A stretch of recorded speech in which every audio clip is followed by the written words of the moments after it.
Hey, this is Melanie Deppens, founder of Breaker 28, and today is an encore video to continue in the same thread that we were doing yesterday related to investing in your career. So yesterday we sort of set up the philosophy of why investing is important, and today I want to get into the ticky-tacky details of how to know you're making good choices related to investing in your career. So before we get into the core content, I want to talk to you about a couple myths that I've alluded to a little bit so far, but I want to call out explicitly. Myth number one is that your employer's responsibility is to pay for what you need in order to develop professionally. I have worked for many employers that sponsor professional development. I think it's a great thing for employers to do. I support it as an HR leader. I almost always advocate for it in the organizations I work for.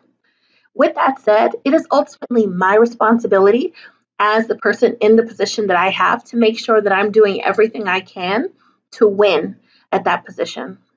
And so if my employer gives me a couple $100 a year for professional development, it's my responsibility to use that money well.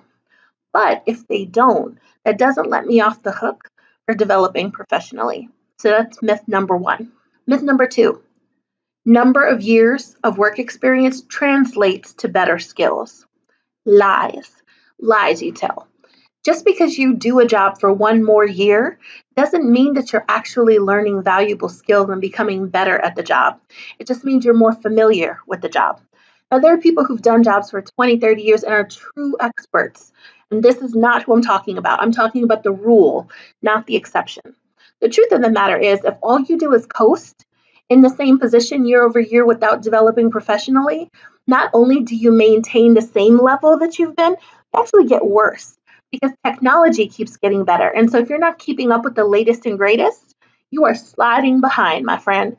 So doing the job is not enough. Getting more years of work experience is not enough. You need to be developing transferable skills. Myth number three, I don't have enough money to invest in myself professionally. This is a big one. Listen, I get it. When I moved from my first job from a teacher in Baltimore City to my second job, which was a nonprofit job, I took a $6,000 pay cut, which at the time was a lot of money. It was like 20% of my pay almost that I took a pay cut in order to take this job. And so I felt it. I felt it immediately. And I moved to a more expensive city, so it was even more poignant for me. But here's the thing, you've got to do what you need to do to be set up for success long term. And what that means is that you've got to figure out a way to get what you need with the resources that you have. So that may look like using the library more. That may look like using free resources online more. That may look like working your mentors and leading into networks and using your alumni network more. But it isn't an excuse that you don't have enough money. That just means you have to be a little more creative than some of us do. So now that we got those myths out the way, I want to talk to you about how and when to invest in your career, and specifically how to know that you're investing in the right thing at the right time. So we talked about investing financially in your career, and I suggested that you build into your budget small margin, $20 a paycheck, $100 a month, whatever makes sense for you. And you use those funds to invest in books and courses and coaches and other things that you think will develop in your career. So one way that you could do that is by buying things ad hoc, right? So you could, say, oh, I really like this course. I want to spend $200 on it, withdraw the money and buy it.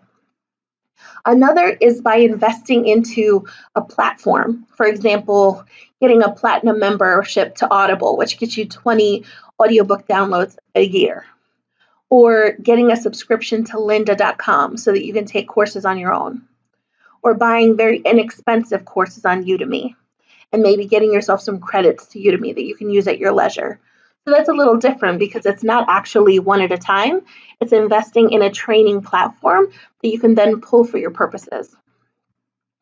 A third option, and this is really cool, I got this idea from Reid Hoffman and Ben Casnocha in The Alliance and Chris Ye. They wrote about having an interesting people fund, and I love this idea. So one of the best ways to grow in your career is by meeting the right people. But meeting people is expensive, right? If you're going to coffee, you're going to dinner. And so what they suggest is take a little money out of your check, put it into an account, and use that account to go to dinner, sponsor coffee, etc., with people you think are really interesting. Now, they take it a step further. They say even use it to book travel to meet the kind of people you really need to meet if the opportunity presents itself. I think that's a great idea. So, depending on what you need, if you just need general technical career skill building, maybe you do like a lynda.com or an audible.com membership. If what you need is a specific technique, maybe you splurge for an ad hoc one time only course. If what you need is to level up your network and connections, maybe you invest in an interesting people fund. But I hope what you're hearing is it's not one size fits all. You need to have a strategy that's tailored to the career needs you have right now. So now that we've talked about how, I want to tell you about when. So times to invest in your career. When you started a new job or you've grown into a bigger role. That's a great time to plan for your investment in your career. So for example, if I moved from a manager level role to a director level role, that's a great time for me to think through what specific things I need to stretch into that new job. Or if I started a new job at a new company, what things am I going to put into place in the first 90 or 120 days to level up my skills so I can be successful in that new role?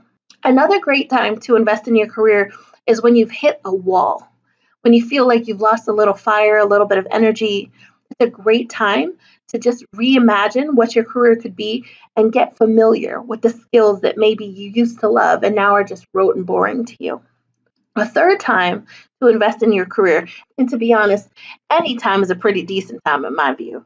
But another great opportunity is when you see your performance taking a dive. If you had a rough performance review, your manager's not thrilled with your work, that's a great time to pick up some new bright and shiny skills that are going to make you even better at your core job. Was this helpful? I hope so. If it was, I want you to go to breaker28.com and check out my blog for even more useful tips to help you develop in your career. While you're at breaker28.com, I encourage you to sign up for the email list. All the goodies come through the email list. So if you want my best stuff, sign up for the email list, and I look forward to seeing you there.